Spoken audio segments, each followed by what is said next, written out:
At 8 years old, I was given piano lessons. I lived in Brooklyn, Bensonhurst, Brooklyn. And I'd, come home from school and I'd have to practice piano. I'd look out the window and all my friends would be playing stickball and punchball and Johnny on a Pony and marbles or whatever, boys, girls, whatever, having a grand time. And so I went to my father when I was about 10 and a half after studying the piano for 2.5 years. I said, Daddy, I hate music. Music's not for me, Daddy. I don't enjoy it. I don't like it. I want to stop my piano lessons. He said, great, sure, perfect. The reason why he said that, it was going to save him $5 a week. And times are tough. Fantastic. Now I'm playing ball, no more piano lessons. Who needs music? Forget it. My older brother, Steve, who happens to also a great jazz musician, was in the Army. He came home on furlough. And he said, hey, Ange, how's your piano lessons? Oh, no, Steve. That's not for me. You see, Steve, I don't like music. It's not for me. Oh, really? We'll see about that. And he went to my father and reprimanded him and said, this kid's got to continue his piano lessons. Now I was forced to, right? Taking lessons, and now I have to practice every day. I did. The good thing about it, now I'm about 13 years old, and I would be in school, and I would just start playing piano, and all of a sudden, I noticed that a girl would come sit next to me on the bench. Oh, Angela, can you play some more? Yeah, yeah. So I went home and I practiced more. And the more and more I practiced, more and more girls would come sit next to me on the bench. Well, that's it. That's all I needed. Music was going to be my life.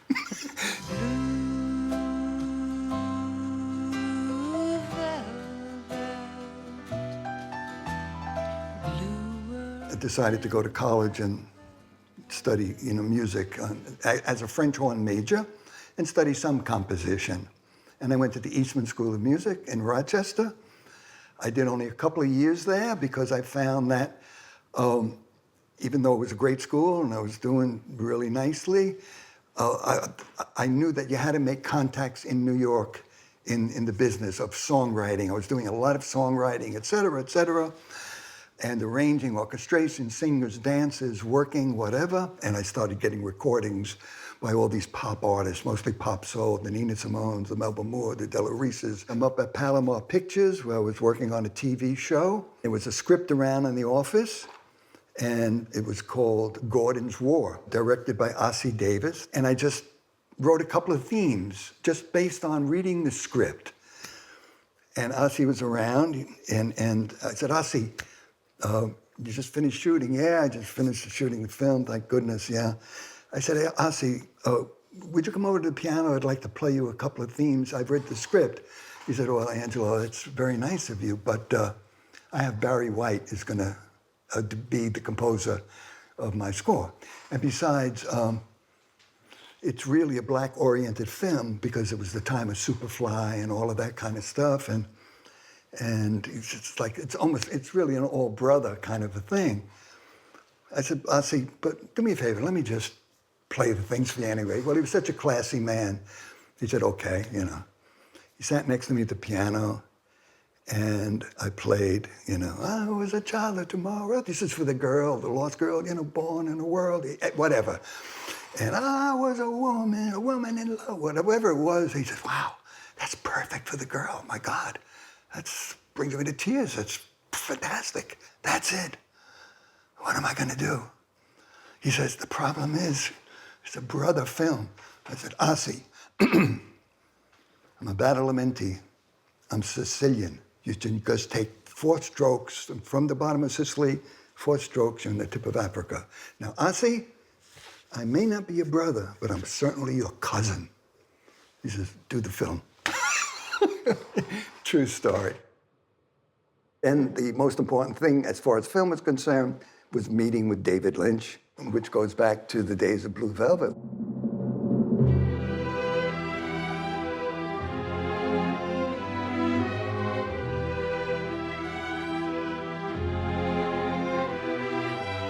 I received a phone call at home for a good friend of mine, Peter Runfellow. He said, Angelo, can you come out tomorrow to Wilmington and work with Isabella Rossellini to help her to sing the title song, Blue Velvet, because David's having some trouble with her singing it.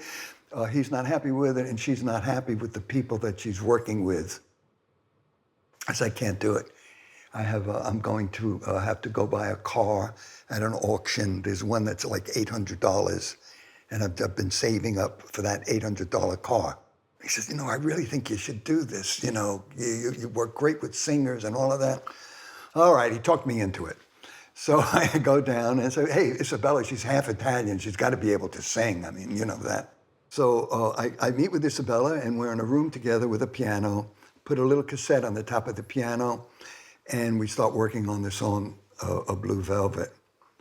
And we record it. After a couple of hours, we get a really nice take. And Fred comes over, and me, Fred, and Isabella walk over to the set where David's shooting the very last scene of Blue Velvet. And Fred introduces me to David. He's just up over here and his hair up there and all of that, hello, yeah. And David doesn't say much. He puts his earphones on and listens to this recording I just did with Isabella singing. Takes it off, and he says, this is Peachy Keen. That's the ticket. That's the ticket. So I went to Fred and said, what does Peachy Keen and that's the ticket mean? I'm from Bensonhurst, Brooklyn. We don't talk like that. He says he adores it. Absolutely adores it. Bang. That was the start of it.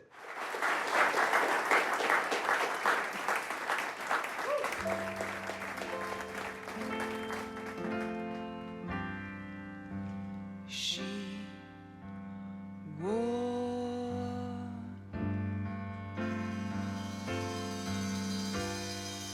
blue velvet, bluer than velvet was the night. Then Dino De Laurentiis did not want to spend $50,000 for the sync right of a song, of Immortal Coil, which David loved. It was his favorite song and recording of all time. So Fred Caruso, the line producer, comes to me and says, Angela, can't you write something in that kind of style and all that? Well, I said, I'm not a lyricist, but if you have the director write me a lyric, I'll put some music to it and we'll see what we get. David thought that was the most ridiculous idea in the world. He's not really a lyricist. Who is this composer? He did a nice job with Isabella, and now we're gonna write a song that's gonna replace my favorite song and favorite record of all time, but I'll pacify Dino to at least show him that I'm trying to save him some money. And then, of course, it'll be mixed, and I get my way.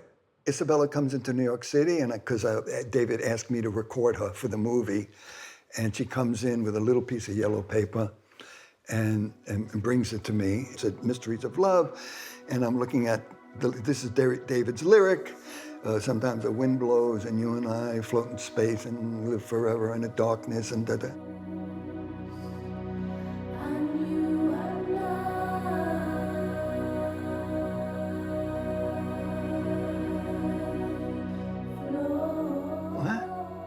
This is not a lyric, Where's the verse? Where's the chorus? Where's the bridge? Where's the hook? Where's it ain't no mountain high enough? Where's the hook? It's like, just like a poetic kind of thing. What do I write for music? I had no idea. So I did the next best thing. I called him. I said, David, this lyric, man, it's something. It's really something. I didn't say it was good, bad, nothing. It's really something. By the way, what do you have in mind? Like what kind of music? Well, Andrew, just let it float, like endless, just like the tides of an ocean, in and out, just spacey and beautiful and slow. Oh, I see. I had no idea what he's talking about.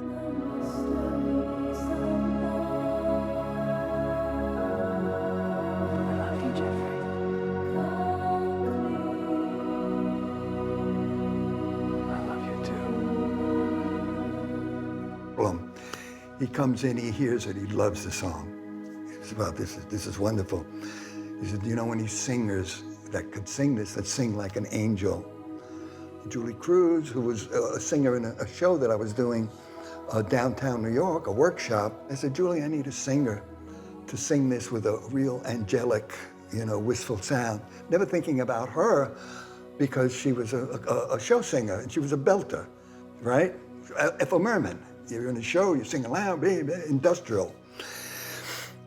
And she says, I have friends that, that can probably do this the way you want it, real sotto voce, real high and quiet. She sends up 2 or 3 girls and they didn't cut the mustard for me. And I said, Julie, thanks for sending them, but they're not doing anything for me. She says, well, maybe you want me to try it? I'll try. I said, well, Julie, I just said I need an ethereal, soft voice, you're a show singer. She says, well, let me go home and work on it. She went home, she worked, found that lady, she worked very hard on putting her voice in another register. So she wasn't Ethel Merman. And she came in and sang it for me and just blew me away. It was like, I tell Julie all the time, she loves it. I said, Julie, it was love at first sound.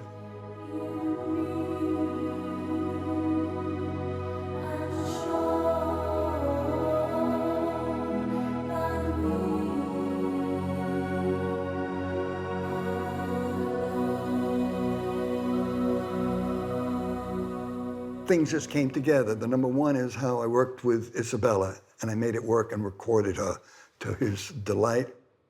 The fact that I wrote a song with him as a lyricist also that replaced his favorite song and recording of all time. Then he said, Angelo, you write all of that. I want to use Shostakovich's Fifth Symphony in Blue Velvet. But do you think you can write maybe in a Russian style and all of that? I said, yeah, I'm certainly not half as good, or 1/10 as good, as 100th as good as Shostakovich, but I can probably do some of that. And the biggest tongue in the world. Blue Velvet was the only piece of material that we did in a traditional composer-director way because it was our first meeting. After that, with Twin Peaks and everything else, we had such a great relationship that it was just a matter of David sitting next to me and talking to me. And I would take his words and translate that into music. And David said, Angelo, I need some firewood. I said, what do you mean, what firewood? He said, I just need you to make some long tracks, very slow, with very low instruments. I said, you mean like the cello and the basses and bassoon and contrabassoon and contrabass clarinet, down in hell? Yeah. Yeah, just those instruments, no violins, no piccolos, and record me like 10 minutes of music, very slow, and use a click track. So I wrote these long, as they say in music, whole notes tied, all over the place. He said, that's good, Angelo. And then what he did later, he said to the engineer, play this back half speed. Now you're gonna play what's all the way down there, half speed. Suddenly, from the bottom, you're way below bottom,